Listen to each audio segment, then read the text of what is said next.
Welcome to Newbridge News. Today we are here to interview a beautiful representation from South America named Ella. Hi, Ella. Hi, how you doing? Good.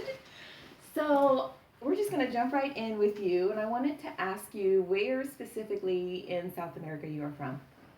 Well, I'm from a small country. First of all, let me say about my name that it's not really Ella. I have to be more American because people can't say Mariela.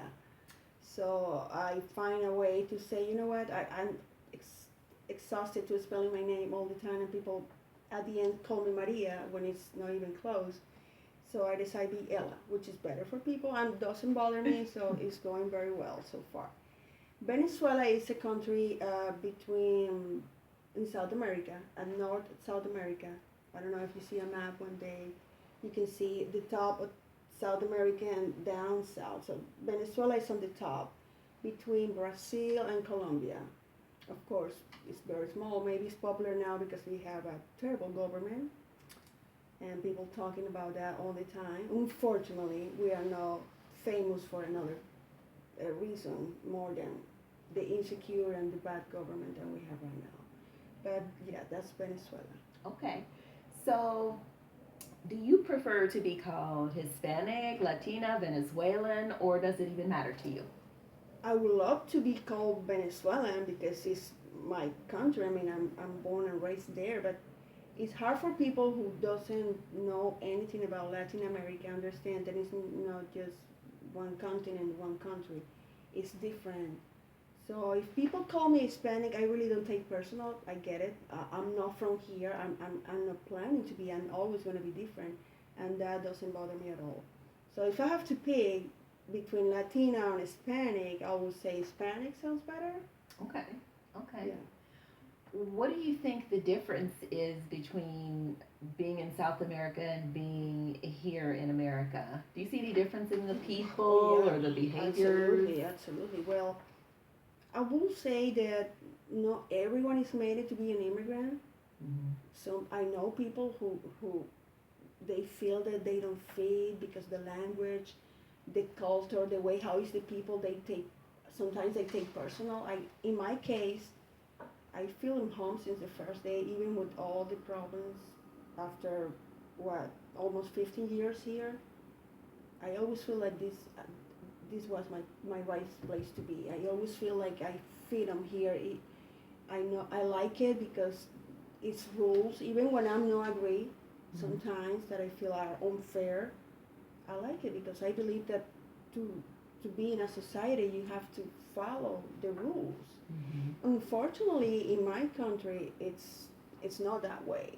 Especially in the last 16 years, that everyone apparently can do whatever they want Mm-hmm. just because they have power and money, Mm-hmm. which sometimes is a bad combination if you don't know how to use it. And Do you see a big difference just in the people?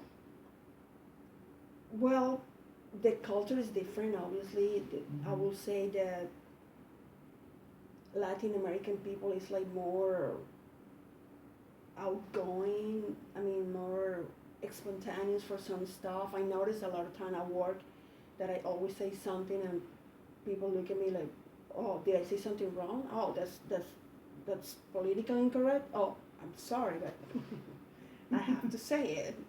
No one told me that I can." Yeah. So I still have kind of problems with that. So I try to be low profile, which sometimes doesn't work. To don't be noticed in a bad way, in a negative way, because not all the people is like that. You know, So you. it's hard for me sometimes explain to Americans the difference. I mean, yes, I'm from Latin America, but it's another Latin American people at our world, but we are different.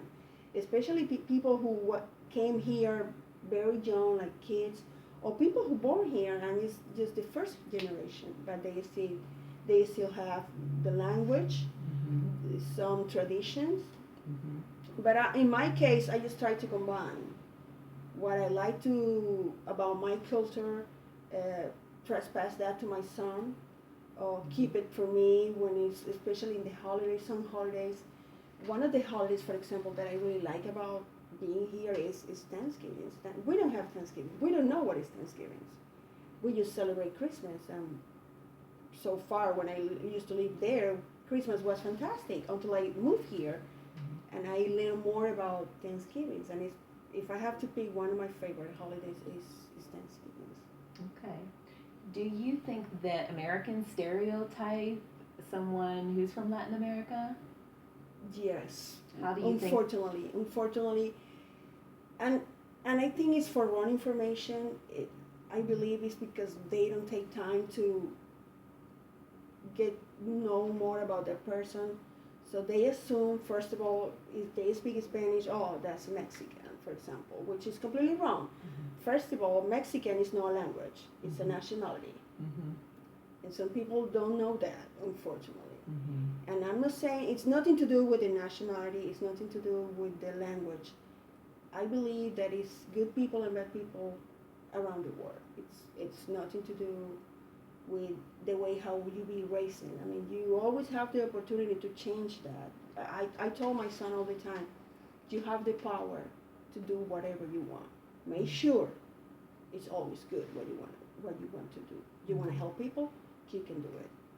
You want to be brilliant, you want to be a scientific, you want to be an engineer, you can do it. You have to believe. So that way how I talked to him helped me in a way to, okay, if I'm saying that to him, the first person to have to believe that is me. So that give me the positive energy and the brave and the guts to do some kind of stuff that I never imagined I can do that.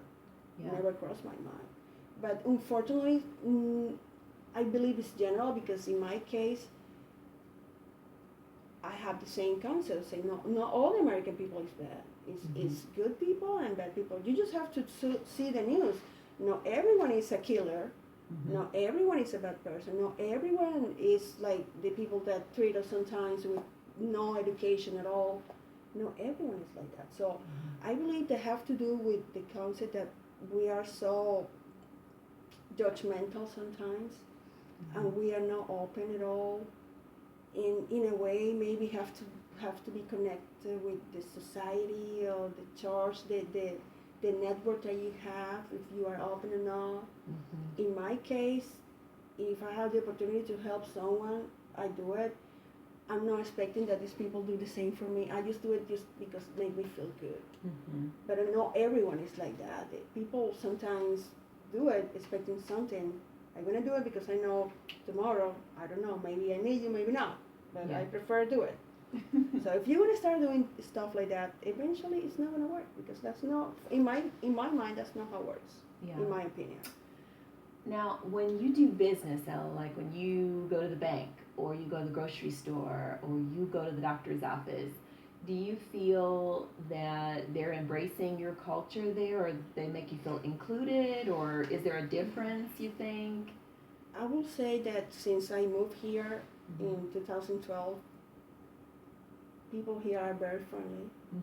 Even when they give me a ticket for Speedway, my first ticket, thank you.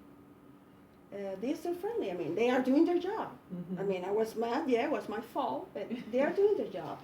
If I take my son to the doctor, I never feel like they are treating me different or discriminating me because my accent, because I don't know how to say it sometimes, right? No, in fact, some people, oh, your accent. Sometimes, oh, your accent is so pretty. Or your accent, I don't understand what you're saying. Do you speak English? It's kind of offensive. I just, well, yeah. Even with an accent, I do. How many languages do you speak? So, of course, that happened in my mind. That never came out of my mouth because it's kind of rude. So it sounds like it's been mostly a positive experience for you moving to America. Absolutely. Outside of maybe a few comments where maybe they thought you were too expressive sometimes. Yeah, it's I believe is that, I mean, Latin American people, Hispanic people, always talking, most of the people like they are fighting, but they are not. It's the way how they talk. You just have to see a movie, people in Miami, for example, Cuban people. You're going to believe that people is fighting, but they're talking. Do you think American people would think they're fighting because Their voices raised, they're The- loud. yes, because we are loud. We yelling all the time. For us, it's normal yelling. It's part of our culture. Okay. We yelling if we are happy. We yelling if we are unhappy. So for me, it's hard to know uh, if I'm yelling and I'm doing something that is not right. I notice, of course, when I'm here, since I live here, when no one's yelling, of course, I have to be more careful about where and how I go to yelling and who, Okay. which is almost Danel, obviously. So, what do you love about being from Latin America? What do you love? I love that I have the ability that, thanks to my language, I can help people. For example, people who doesn't have a clue how how express, how find an address, and I believe that I can do that difference in at least in that person that is just came a month ago, 3 months ago, and make a difference to him. That's what I like being from Latin. Uh, the the sex, I don't know how to say, the sex appeal that no matter what happened in your life, I smile. Yeah. Even if my account is empty, I still smile because, well, I'm happy and I'm healthy. So I know it's empty today, but I have the ability to do what I have to do and be empty tomorrow.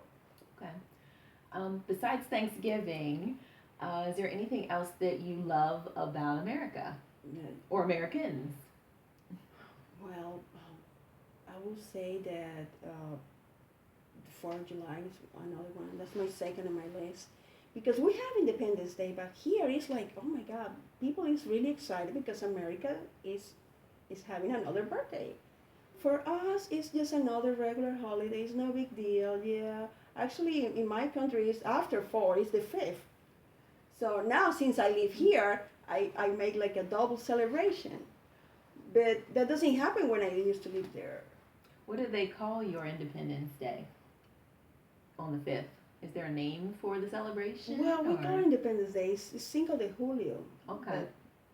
But we don't do not. I mean, it's a festivity in a way, but not like here. I mean, people literally take the day off to go enjoy the fireworks, to go visit family, to enjoy the summer. So in my country, it's just, oh, well, let's go to the beach or maybe do something else different with the family. But it's not like here. I mean, we are together because we are celebrating uh, America's birthday. That's how I see it. And that was kind of shocking for me. Why these people are so excited about 4th of July? It's a day off, that's it. And now you love it. I know, I love it. Yes. Okay, and last question. Do you have a funny or interesting story to tell about your parents and where they're from? Well, my parents are from Venezuela, of course. And I would say that my mom, every time my mom came here to visit me, because I'm not very close to my dad, so I have no idea if he's coming or not one day. When Danel was like a baby, it's funny when she was trying to. Many people, that happen a lot because if you speak another language, doesn't have to be Spanish. Could be any another language besides the English. If you are at home, you do your best to keep that language at least at home. In my case, my son is not really fluent as I want to, but at least enough to communicate it with all my family who speak English. I mean, who speak Spanish. So my mom, it's funny because my mom is always trying to use Danel as a teacher.